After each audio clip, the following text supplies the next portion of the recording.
know, my freezer is full of these bananas that have gone overripe. You got those? I probably have a dozen. And the perfect way to use those is banana bread. But how about switching things up with a spiced banana nut bread?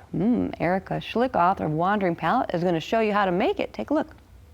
Hi there, today we're going to be making one of my favorite recipes on my blog. This is going to be my Paleo banana nut bread. And what I really love about this bread is how simple it comes together. You probably have the ingredients in your pantry already to make it, along with a few fresh ingredients that are needed. And the best part is it's gluten-free, grain-free, can be made dairy-free, and also refined sugar-free. So I'm going to show you how to make it today. It's pretty simple. One of the first steps that you'll want to do is you're going to want to use 3 overripe bananas, and you're going to want to mash those in a bowl, and they should mash down fairly quickly because they're already a little bit overripe. And I like to cut out any of the dark spots that, you know, are a little rotten in the bananas, but you can use the rest of the bananas. So this is a great recipe that you can use when you've got those bananas, you're about ready to toss them in the trash, and you don't know what to do with them.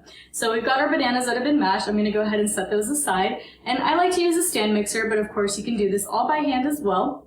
And we've got 3 large eggs that I'm going to go ahead and add into my stand mixer. And I'm using the whisk attachment, so we're just going to turn that on and we're going to beat these eggs.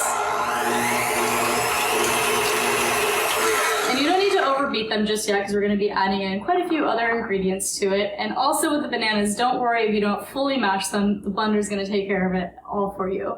And so now we've got our grass-fed butter. And so you can either use grass-fed butter or you can also use coconut oil if you want to make a dairy-free version. I personally like to use grass-fed butter because I think it bakes really well, but it's up to you what you want to use. We're going to go ahead and keep the mixer on while we add in our maple sugar. So this is a 1/4 cup of maple sugar that we're adding. And we're going to do 1 tablespoon of vanilla extract. We've got 1 tablespoon of cinnamon.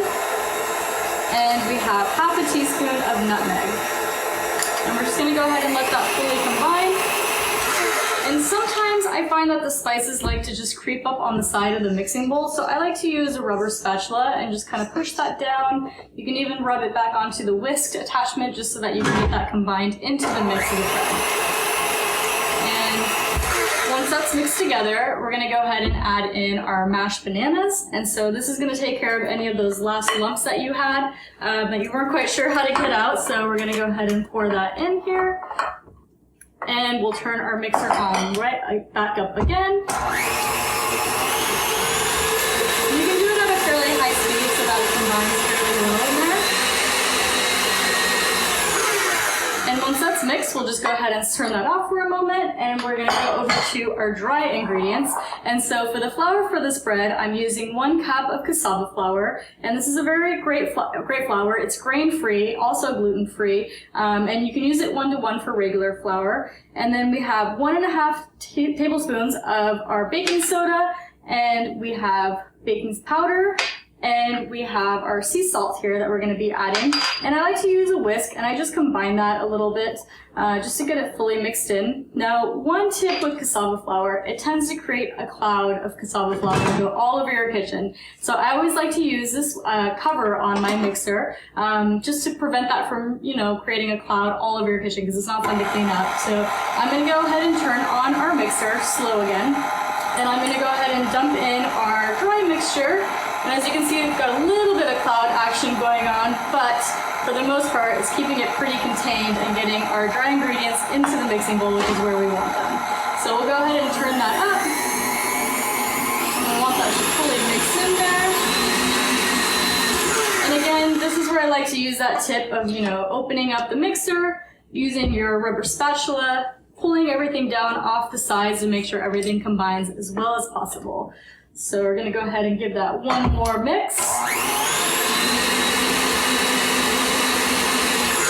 And our bread is almost done. So now the last step is we're going to get our mixture here, get as much of the ingredients off the whisk as you can, and we're going to fold in our nuts and our chocolate chips. So the chocolate chips are completely optional. If you want to make it more of a dessert, you can obviously add some of those in. If you want to keep it more of a breakfast bread or not so sweet, you can definitely omit the chocolate chips, but we're just going to go ahead and use the rubber spatula and fold those in. And we have our nuts as well, so you have some options. You can either do walnuts that have been chopped down, or you can do hazelnuts. Both work really well in the recipe, so I'm going to go ahead and do hazelnuts today. And that was 1 cup of hazelnuts, and that was half a cup of chocolate chips. So as you can see, our mixture is pretty well combined here. Everything has been folded in. And we're going to be using a 9x5 loaf pan. And I've greased this with some grass-fed butter. Again, you can use coconut oil if you want to do a dairy-free version as well. And I'm going to go ahead and pour all our ingredients in here.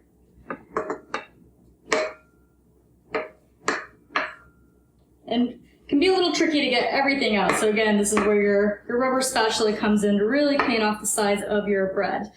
And just like that, once you have your ingredients in, I like to give it a good toss, kind of back and forth. You can even use your spatula to try to smooth out the top of it, to get the top to be as smooth as possible for when you bake it, and give it one more toss. And that's it, it's ready to go. We're gonna put it in our oven at 350 degrees, and it's gonna bake for about 50 minutes. Okay, our bread is out of the oven, and I've been letting it cool for about 30 minutes or so, and it's ready to come out of the loaf pan so we can finally taste it. And to get it out, I like to use just a flat butter knife, and you can just scrape along the edges of it just to loosen it and make sure that it's going to come out easily. And once you've done that, you just need to grab your loaf pan. It pops right out into your hand. And we can set it on a plate and we can dive in and finally taste it. So it obviously tastes the best warm, but you can always warm it up later in the week, and you can put a little bit of butter on it. And as you can see, it slices very easily here. And I'm gonna go ahead and have a taste of it. Mmm, so good. I got a bite with a chocolate chip, which is just delicious. So not only does it taste good, but your entire house is gonna smell delicious. You can use this for breakfast, you can eat it as a dessert, whatever you'd like. It's absolutely delicious, and you can find this recipe on my blog at thetrailtohealth.com. You can also find other recipes in my cookbook, Wandering Palate. The favorite bread recipe rivals between this one and my blueberry lemon loaf recipe that is in there. So I hope you enjoy it, and I hope you're staying safe and healthy out there.